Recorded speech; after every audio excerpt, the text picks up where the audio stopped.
Discover the visionary work of Marvin E. Newman, a trailblazing American photographer celebrated for his striking street photography and vivid depictions of urban life. Newman studied photography and sculpture at Brooklyn College with Walter Rosenblum. He joined the Photo League in 1948 before moving to Chicago the following year to study with Harry Callahan and Aaron Siskind at the Institute of Design. It was here in Chicago that Newman began to shoot in color film, doing so at a time long before the medium was widely recognized. His comfort with color is evident throughout his work, as it becomes a harmonizing force in a whirlwind of energy and emotion, as much as light itself. A photojournalist by trade, Newman spent his career contributing work to publications like Life, Look, Playboy, and Sports Illustrated during the golden age of picture magazines. The joy of a Newman photograph lies in its quiet grandeur, its soaring sense of the ethereal that resides within the human experience.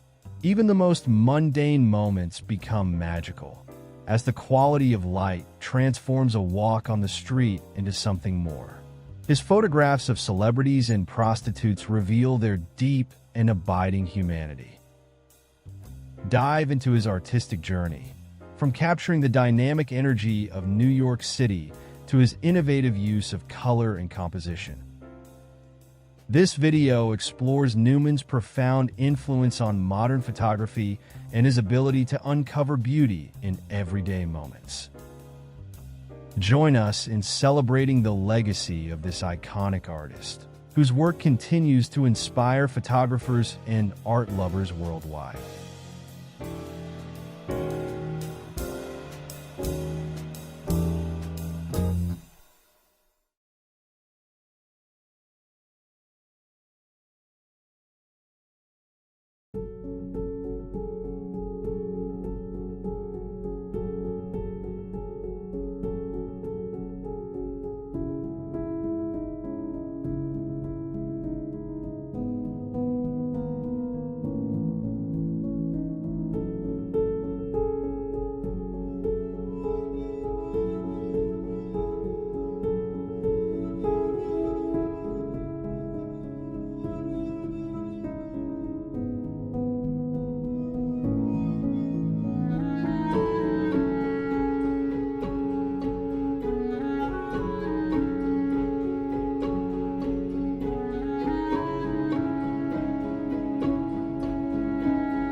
My Book Through the Lens.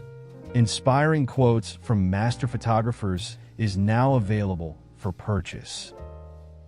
This book is a captivating and inspiring collection of insights, reflections, and wisdom from some of the most renowned photographers in history. Get your copy now. The link to purchase it on Amazon is available below in the description box.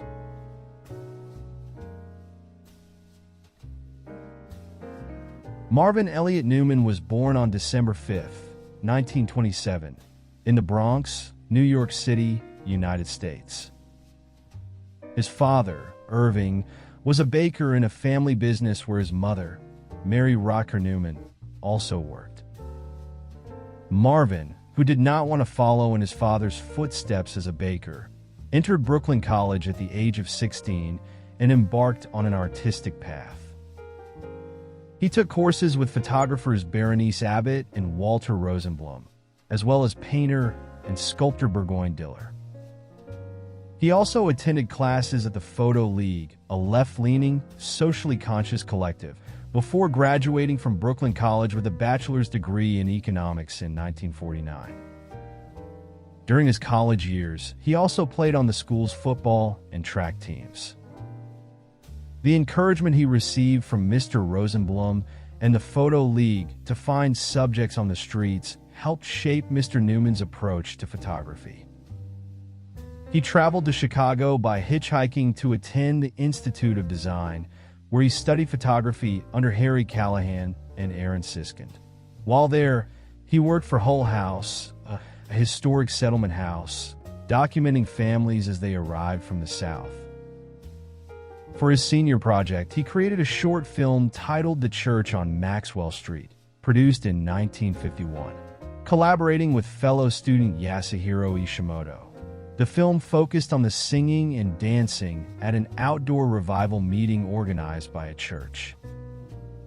Soon after earning his master's degree and returning to New York, some of Mr. Newman's shadow-themed photographs were included in an exhibition of 25 young photographers, Always the Young Strangers, at the Museum of Modern Art in early 1953. Howard Greenberg, owner of the Manhattan Gallery that represented Mr. Newman, once said, "Marvin came out of the classic mode of mid-century freelancers who did a lot of different work to make a living. But he was different from most. His background was in art. He thought he was going to be a sculptor." Mr. Newman is perhaps best known for his work at Sports Illustrated, but his diverse portfolio also includes photographs for Playboy, notably the 1962 feature A Toast to Bikinis, for Esquire, Capturing Wall Street, for Look, covering President John F. Kennedy's funeral, with the iconic image of Jacqueline Kennedy, veiled, standing beside his brother Robert, and for Newsweek, documenting the Yom Kippur War in 1973. He also contributed to Time Life books and worked with advertising agencies. His published books include The Color of Sweden, published in 1966, Africa's Animals, published in 1967, and 2 volumes about baseball, Yankee Colors, The Glory Years of the Mantle Era, published in 2009 with text by Al Silverman, and The Classic Mantle, published in 2012 with text by Buzz Bissinger. In 2017, Taschen commemorated his career with a limited edition, oversized book titled Marvin E. Newman. One of Mr. Newman's most iconic photographs was taken for Sports Illustrated in the Texas Christian University locker room before the 1957 Cotton Bowl against Syracuse University. The image captures a quiet, introspective moment. Players and staff sitting on chairs or the floor, awaiting the start of the game, which TCU won 28-27. Coach Abe Martin, wearing a fedora, is the only one standing. Marvin Elliott Newman passed away on September 13, 2023, at his home in Jersey City, New Jersey. He was 95 years old.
Marvin E. Newman's work is a testament to the power of pushing boundaries, of seeing the world through a lens that isn't confined by expectations or traditional roles. As he navigated through the complexities of both commercial and artistic photography, his approach remained remarkably unified: photography for oneself, regardless of whether it was for an assignment or personal expression. This unique philosophy led him to create images that resonated deeply, capturing the world in ways that hadn't been seen before. Newman's career was anything but conventional. He didn't simply follow the prescribed paths of either the professional photographer or the artist. He was both. His work spanned across advertising, reportage, sports, street photography, and even fashion. Yet, the magic of his photographs came from his ability to take these diverse assignments and transform them into deeply personal expressions. His images, from the gritty streets of Chicago to the vibrant lights of Las Vegas, told stories not just of the places he shot, but of how he saw the world. It was Newman's work that proved that photography could be both functional and artful, that a photographer could walk the line between fulfilling an assignment and staying true to a personal vision. His photographs, often exhibited in esteemed places like the Museum of Modern Art, were not just pictures. They were reflections of his unique perspective, blending his deep technical knowledge with an insatiable curiosity about the world. It took years for Newman to be recognized as a true innovator, but the time was well worth it. A pivotal moment in Newman's career came when he discovered color photography. At the time, black and white was the standard, but to Newman, color was the natural way to capture the world. His understanding of color photography wasn't just about technical mastery. It was about capturing the richness of life itself. When he applied this new medium to his street photography, he broke the conventions of the genre, adding a new layer of complexity and emotion. The vibrant colors in his pictures didn't just reflect the world, they invited the viewer to feel it. Newman's influence on photography is undeniable, and yet it's more than his technical skills that resonate. It's his understanding that photography is about more than just the moment. It's about connecting with people, showing them the world through a lens of empathy, beauty, and deep introspection. His work reminds us that photography, at its core, is a means of expressing our unique perspectives, telling the stories of our lives, and inviting others to see the world as we do. In an age where images are ubiquitous and often fleeting, Newman's photographs stand as a reminder of the power of storytelling through visuals. His legacy encourages us not just to take pictures, but to make pictures that say something, pictures that push boundaries, reveal truths, and ultimately help us understand the world around us a little bit better. His work shows us that photography, no matter the medium or the assignment, is ultimately about capturing the heart of life itself.